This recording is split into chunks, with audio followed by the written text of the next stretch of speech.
Marked for Death is Steven Seagal's third action classic, and has one of the greatest opening scenes of all time, because they finally just gave the people what they want right away.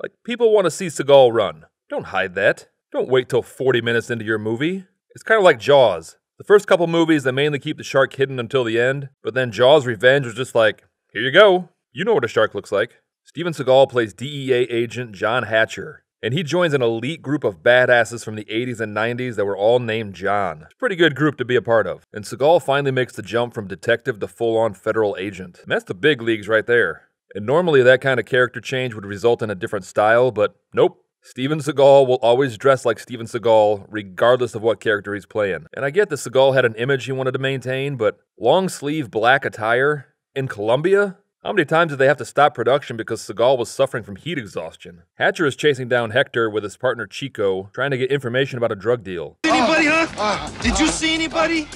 Did you talk to anybody, huh? Did you make a phone call? Hatcher's very good. Chico, I'm disappointed in you. How could you do that? Look, people saw us chasing him. Chico, we're going. All right, come on, get easy. Come on. Like, is smacking people around just his go-to? Can you imagine if any of your coworkers smacked you around like that? Did you clean the coffee pot before you made a new batch, huh? Hatcher and Chico make their way to the location of the drug deal. And the next time, you're gonna introduce me to Salazar, aren't you? Yes, sir. Good. That's a promise. Good, let's go. You got it. All right. And man, Chico's got to notice that Hatcher treats him the same as pimps and drug dealers, and it has to take a toll on his self-esteem. The deal goes south almost immediately because Hatcher only offers them half of the drug money. Half. Then what are you here for?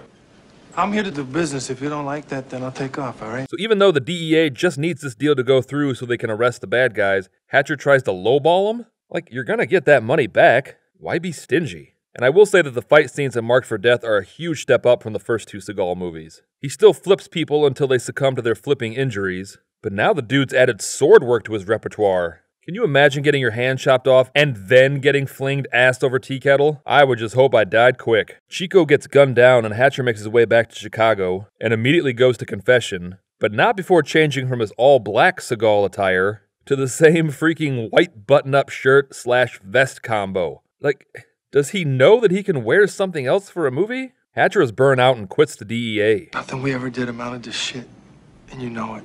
And just so we're clear, that phrase can be applied to 99% of the jobs available. Hatcher goes back to his childhood home where a party is underway. Key, how you doing? You look great.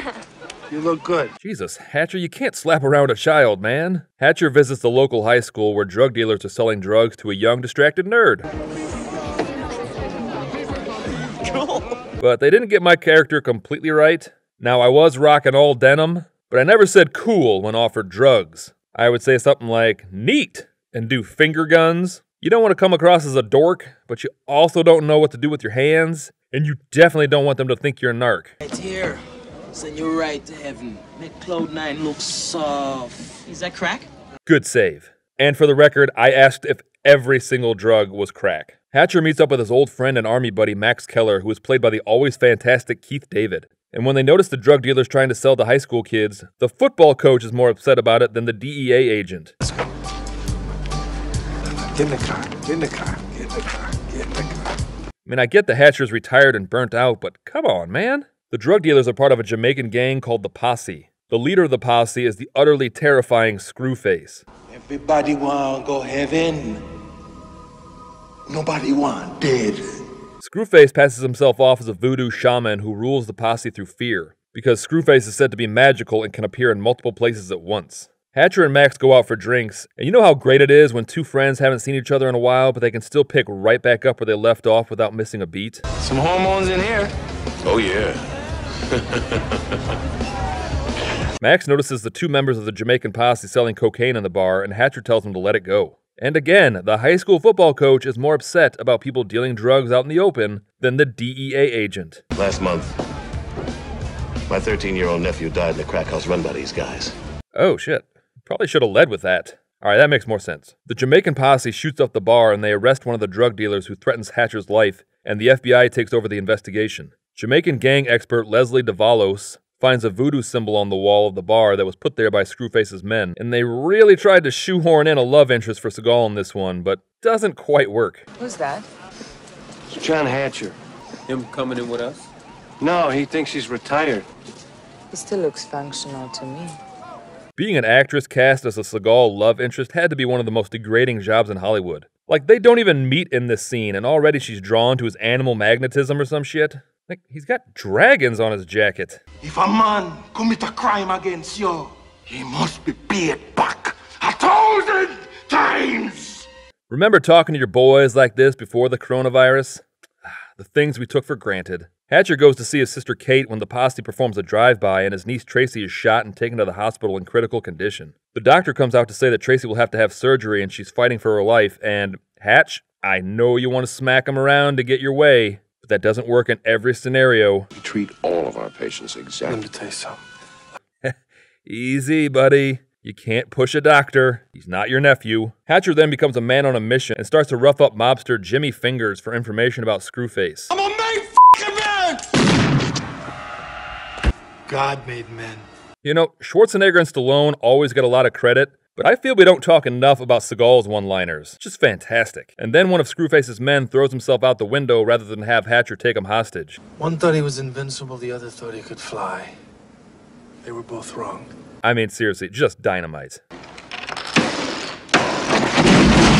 I want Hatcher dead! Screwface becomes enraged when he finds out what Hatcher did, and it's kinda difficult to find him menacing when he's wearing a Cosby sweater. Although, I guess knowing what a monster Cosby turned out to be, yeah, okay, he's actually more menacing. Carry on. Hatcher learns from Leslie that the symbols left at the nightclub and his sister's house are a black magic ideogram that means Hatcher and his family are marked for death. Hatcher tries to warn his sister, but the posse is already at her house. Hatcher races to her house and manages to get there before they can kill her. I mean, if they didn't spend half an hour on prep time for this ritual, they could have killed her and been on their way to Taco Bell right about now. He said he'd be back. He said he'd kill us both. Somehow, I don't think he's gonna get the chance. And in a deleted scene, Hatcher then snaps his sister's neck so Screwface can't kill her. Test audiences were rightfully horrified and the scene was changed. Also, if Screwface wanted to kill them both, it kinda seems like this was his best opportunity to make that happen. Hatcher and Max go on a stakeout and roll up on two of Screwface's thugs. You want some blow? Yeah, I want some blow. Put your hands where I can see them. I'm gonna blow your head off. Nice. The posse members then lead them on a high-speed chase through the streets of Chicago. Now, the posse has zero regard for human life and just barrels down the crowded sidewalk, but they clearly don't realize how much Hatcher doesn't give a shit about human life either. This is a retired cop and a high school football coach. The chase ends with the Jamaicans crashing into a department store, and everyone runs out of bullets at the exact same time, which gives Hatcher ample opportunity to work on his hobby.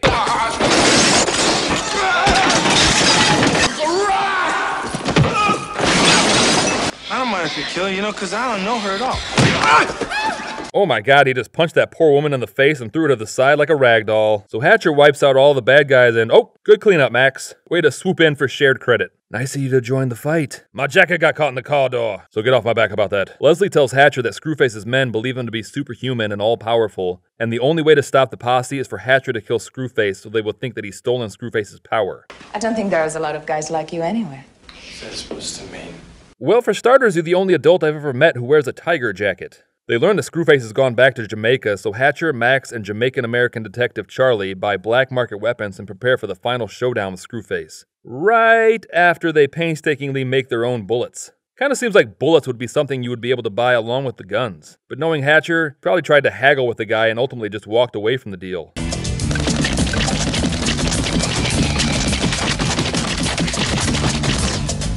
Okay, the guns work. Now to spend another day and a half making new bullets and we're all set. So after a conveniently misplaced scene showing how they were able to transport weapons on an international flight, the gang finally makes it to Jamaica. Charles and Max hit the streets for information, and Seagal is not in these scenes because a 6'4" white dude just sweating uncontrollably in all black attire would kinda stand out. Seagal would just be trying to manhandle and slap around a bunch of native Jamaicans while just completely red-faced and drenched in sweat. Hatcher makes his way to Screwface's club, and the choice of live act is kinda weird. Screwface, you know that your time has come.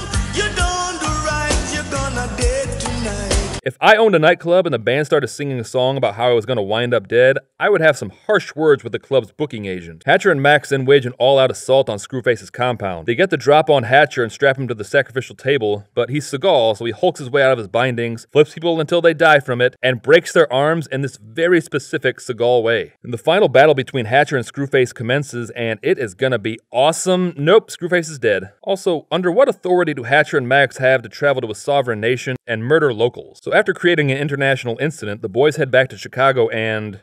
Is the movie not over? Screwface is dead. Hatcher tells the remaining members of the posse that Screwface is dead, and if they don't leave town, they're next. And Hatcher, believing that the posse follows Wicked Witch of the West rules, presents Screwface's sword cane as proof of his death. But they aren't fantasy characters, and the posse begins to become agitated, and oh my god!